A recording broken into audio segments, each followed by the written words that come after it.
Got the 2021 f250 with the 7.3 liter Godzilla. Started getting a check engine light the other day for a random misfire. Did a little research on it and found out that they had upgraded the spark plug wires. So I ordered a set of these. Apparently a pretty common thing with these. I'm not upset. I've got 57,000 miles, so a pair of a set of spark plug wires is not a big deal. But this is the old style. And I guess when they get hot, you start getting a random misfire after some age to them. And then this is the new upgraded style.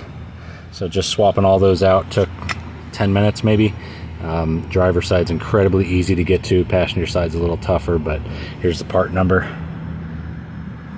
I got mine from Tasca Ford.